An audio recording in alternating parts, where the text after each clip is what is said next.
And you know what that's like. You know what it's like to put the smiles on Arsenal faces in this fixture. Yeah, I mean, it's massively important to the fans and everybody associated with the club. So, you know, like I said earlier, it was an important game for us. And this was the perfect opportunity then to sort of reset, reevaluate everything, and then give us that platform then to go on and to finish the season now strongly. And as he said, for once today, they weren't ruining those missed opportunities, those killer chances that they couldn't put away. Yeah, but I think, to be honest with you, it's a game that Arsenal controlled throughout. But like, I still think they still need to work much better in their finishing, because they created so many chances today. The game ended up being 2-1. It could have been 5-1, 7-1. For a team that want to win the league, that I expect them to win the league sooner or later. But keep playing like this, I don't think it's going to be possible, because today we can see Tottenham were nowhere, like they were nowhere close to Arsenal level. You can see the level was above, and Tottenham were just playing. They were just trying to find themselves, and a lot of young players, they don't have this experience. This is a derby against Arsenal. So for me, Tottenham were completely off today. Arsenal play well, but for me, they get the 3 points. But moving forward, when they will play next obviously the weekend against Aston Villa is going to be another whole game together.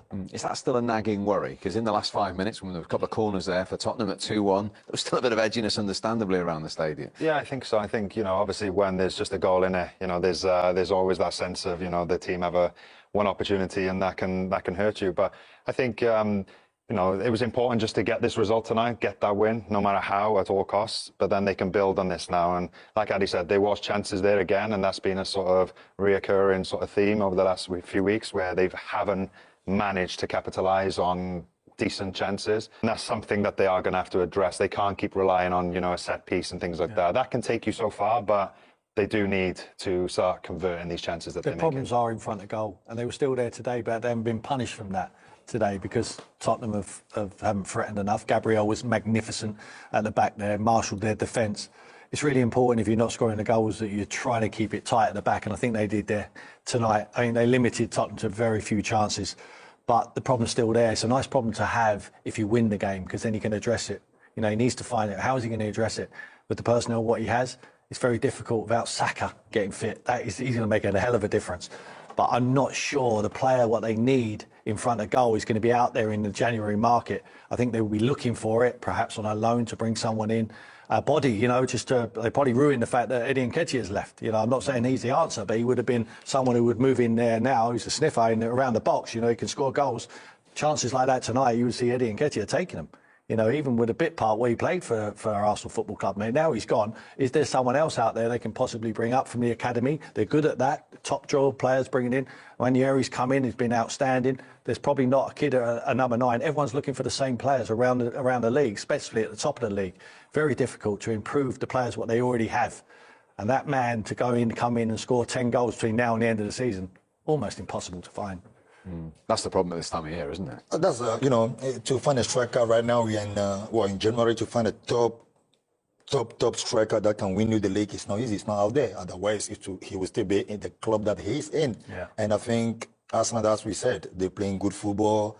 He said at the beginning of the game that we used to play football into the net. Today, you can see Arsenal are crossing, but you can't rely on crossing. It's always option B. When the game becomes difficult, last minute, then you put a cross in, then a defender or whoever can score, then it's a winning chance for us. But now, if they rely on free kick to win the league, I will be really surprised about that. They need a proper striker. Yeah. But is it there any striker on the market? I don't think so either. So they have to bring someone from the academy or whatever, but they need to start playing with a proper number 9. Easier said than done at this time of year, though, isn't it? Yeah, absolutely. You know, like, it is a difficult market to go out there and to go and bring in someone who's going to guarantee you goals. I think, you know, Havertz is a brilliant player, and he's, you know, his work ethic up there is second to none. But I think he can play just as effective in other positions on the pitch, in the midfield role or slightly wide. I think he's capable of doing that. And but we just need, I think, someone with that little bit of goal instinct, that knack of scoring, them little darting runs. Do you know what I mean? Where, you know, you'll explain better than anyone, but who just understands how to, like, put that ball or in the back of the net, or just to sniff out an opportunity or something like that. I think that's what sort of lacking at the moment. Like an Ian Wright.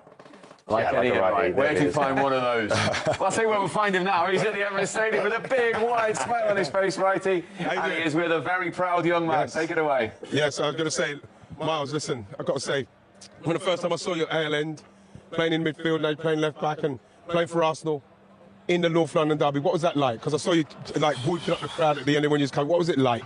Well, it was amazing, man. It's everything that I lived up to in my dreams. Well, I couldn't believe it. I had to take in every moment of every second of the game. So honestly, it was amazing. Honestly. In respects of like the game itself and you getting used to the game, because I know that Mikel started, he's giving you 60 minutes, 90 minutes. You're training with the guys obviously all the time. How's it feel physically for you? How are you feeling about when you got the 60 minutes, 6 minutes, then the 90? How'd you feel? Well, at first, obviously, it's hard getting used to it, but I feel like my body's adjusting now, and I feel great. You know, I just want to carry on doing it. So what was it? Was it like playing against Tottenham when it really matters? Because going into this game, Miles, I don't know what it was like in the dressing room in respect to, but there's a certain amount of pressure, especially with Liverpool drawing, Arsenal having to win their home games, and it's against the North London rivals like Tottenham. You're coming in as an 18-year-old. How are you feeling about the whole pressure and everything that's going on in that respect? Well, as a team, you know, we feel pressure, but this is what we live for. Moments like this, we live for. It's a derby, and we need to win, and that's what we did today. So, how's the morale in it? Because like people talking about the missed chances and missing out and trying to catch Liverpool and trying to win the league and obviously going out the cup. What's the morale like? Is everybody still up and pumped up? Everybody still belief? obviously, after a loss, we're down, but obviously, our culture and our team is amazing. We're all together. We all stick with each other. We all have full belief in each other's talents and their mindset. So, yeah, obviously, you want to bounce back, and no better way to do it than today. So tell me about how your body's feeling, because you're now playing proper first team football, what you dreamed about, what you wanted to dream about. Yeah. How's it feeling? Tell me how your body is. I feel amazing. You feel tough, you feel strong, bro. Look. I feel like $1 million, Yeah? you know, so yeah.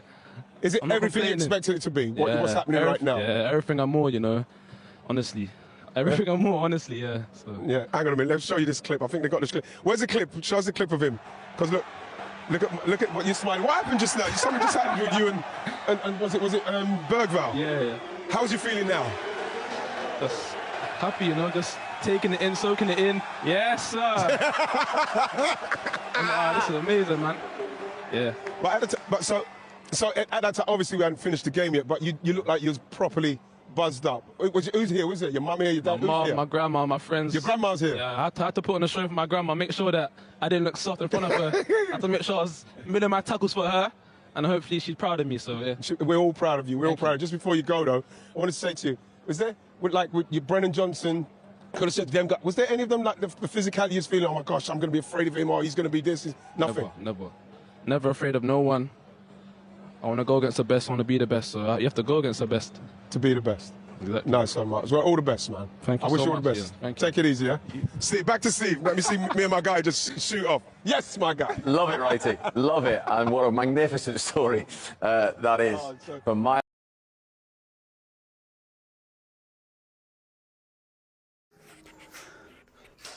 What interesting match. What interesting match. What interesting match.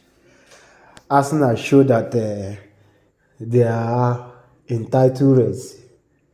You know, this is what they call a team, you know. This is the most important time to show up. Because if Arsenal lose this match today, they forget about the title. Honestly, that is Liverpool will be on top of there comfortably. But no, Arsenal show that they can never give up until it's over. They really showed up and they played well. Because this is the bravery.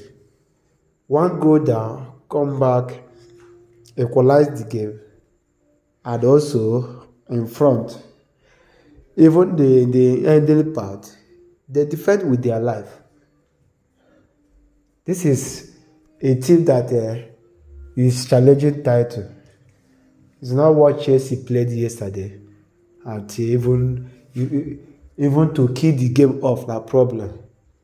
But Arsenal, from one goes down and come back and win the game, this is what they call a team.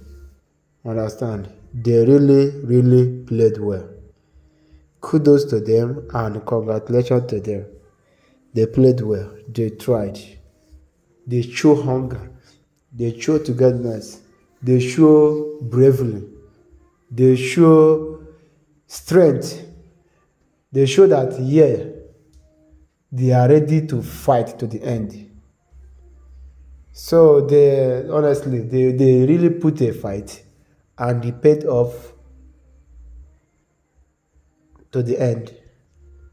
So that is it. At least title race now is on.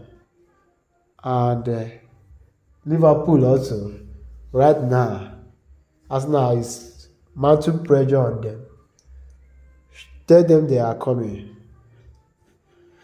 And also, even Newcastle today also, they won their match. And also, they are now in top 4. Chelsea have already left top 4. And Newcastle take the place. This season will be so interesting. It will be so interesting because maybe a new face will be the face of this top 4 this season. Unless Chelsea and Man City, they do something about it. But let us see how it goes. Time is still there. Let the fight continue.